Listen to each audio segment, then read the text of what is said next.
রে তোরে কি কইলাম আমি, মাঝির বাড়ি থেকে তোর যে বিয়ার প্রস্তাব আসছে ওরা তোরে দেখতে আসতে চাই, কিছু তো কইলি না। আম্মা দেখো এই সমস্ত মাঝি বাড়ি, মোল্লা বাড়ি, তারপর তোমার ফকির বাড়ি, এই সমস্ত বাড়ির থেকে বিয়ের প্রস্তাব আসলে আমার বলবা না। কারণ মাঝি বাড়িতে বিয়ে করলে মানুষ আমার কবু কি জানো, মাঝির বউ। মোল্লা বাড়িতে যদি আমার বিয়া দাও তাহলে মানুষ আমার কবু কি জানো, গোবরে মোল্লা বউ। আর যদি ফকির বাড়িতে দাও না, কবু সেরিন না ফকিরের বউ। ইস, কিন্তু যদি ভুইয়া বাড়ির থেকে বিয়ের প্রস্তাব আসে তাইলে আমি বিয়া বসতে রাজি আছি। কারণ ভুইয়া বাড়ির মানুষের না কোনো বদনাম নেই।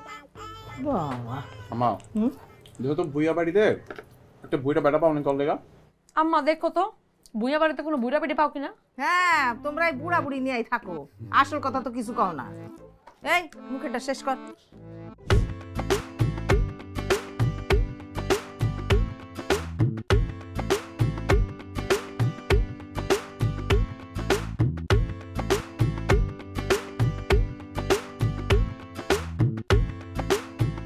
হানিফ, হানিফ ভাই দাঁড়া দাঁড়া দাঁড়া। ভাই আরে সোহাগ তো আজকে বিদেশ থেকে আইতেছে। তাই নাকি? তাহলে এত বছর পর ওর দেশের কথা, দেশের মানুষের কথা মনে পড়ছে না? আচ্ছা রাতে মনে দেখা কর। আরে শোনো না, 15 বছর পর পোলা আইতেছে বিদেশ থেকে, মাত্র 3 মাসের ছুটি নিয়ে। বয়স তো কম হইল না, এইবার ওর বিয়েটা দিয়েই ছাড়ুন। তুমি তো বিভিন্ন জায়গায় যাও আও, যদি ভালো পরিবারের কোনো মাইয়া পাও আমার কষ্ট করে একটু জানাই। কি কোন ভাই, সোহাগিলিয়া মায়ের দেখবেন কষ্টের কি আছে? আপনি কি আমার পর কেউ?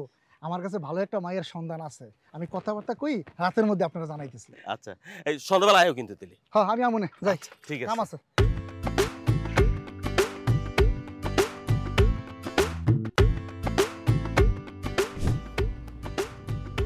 ভাই ওই যা বাবা, এই গাড়ি পিছন নাও।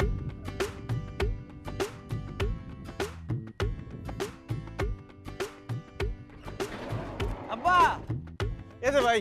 আরে বাবা, আরে বাবা, দেখ দেখ দেখ দেখ বাবা, তুই তো যা বাবা, তুই কি কত বছর পরে তোরে দেখছি রে বাবা। আলহামদুলিল্লাহ ভালো আছি। বাজান তুমি কিছু খাইছো? খাইছো না? আমি খাইছি। আপনি রাস্তা খারাপ আছেন কেন? আমি রাস্তা থাকে আছি কেন বুঝো না, অস্থির হয়ে গেছে। বাসায় মন টিকে না বাবা। খাইছো খাইছো কিছু তুমি? চলেন চলেন বাসা। আচ্ছা চলো চলো। আল্লাহ, তুই সামনে উঠ, আমি আব্বার লগে যাব। তুমি ওঠো তুমি ওঠো। বাজান ওঠো।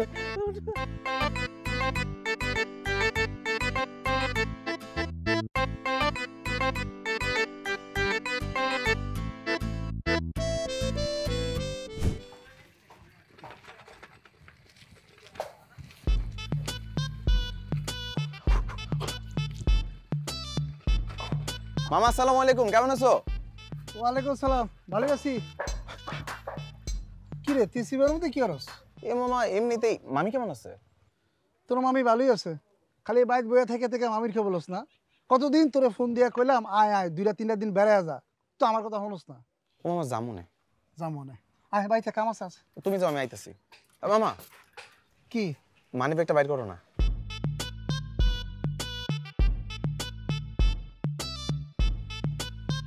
$200 দিও কিন্তু। ছোটবেলার অভ্যাস তোর এখনো যায় নাই।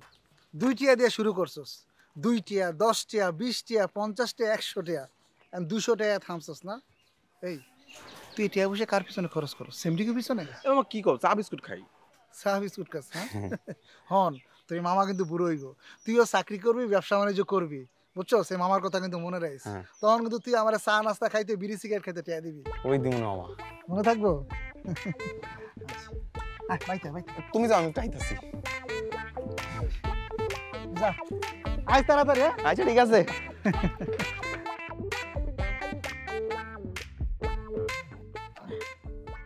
আব্বা এই জারারে কত ছোট দেখে গেছি না? হ্যাঁ কি বড় হয়ে গেছে। তুই যে ভিডিও কলে কথা কস, তুই যে বড় হয়েছিস বোঝা যায় না কিন্তু। বুড়ি একটা।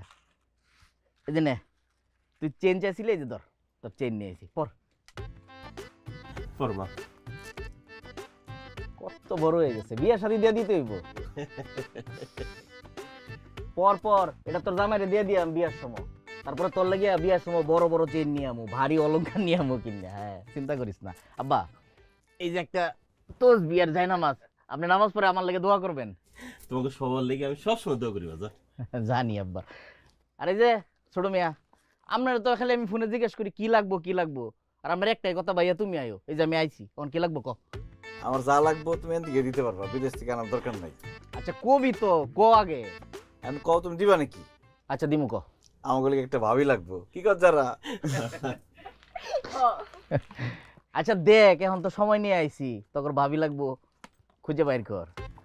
হয় প্রস্তুতি আমাকে আছেই। আব্বা বিয়া শাদী হইলে তো কিছু গয়নাগাটি লাগবো, এটি আমি আগে লইছি আপনার কাছে রাখি।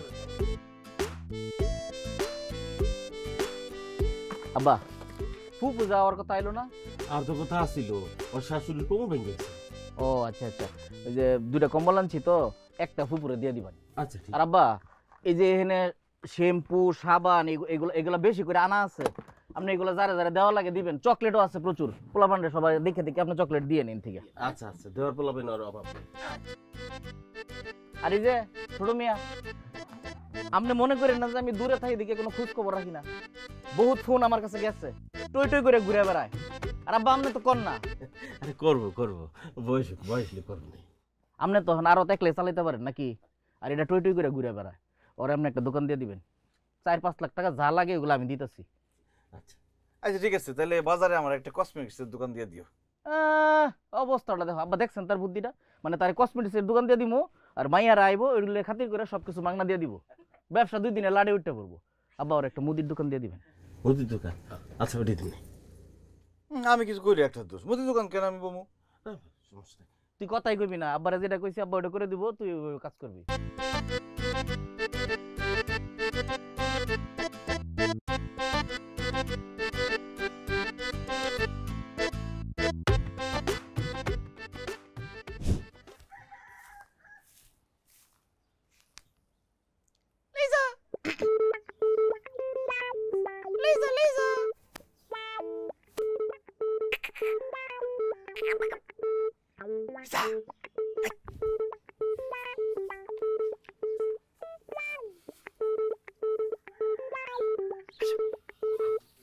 কি দুপুরবেলা তুমি এখানে এসে টাকাটা কি করতেছো কেন?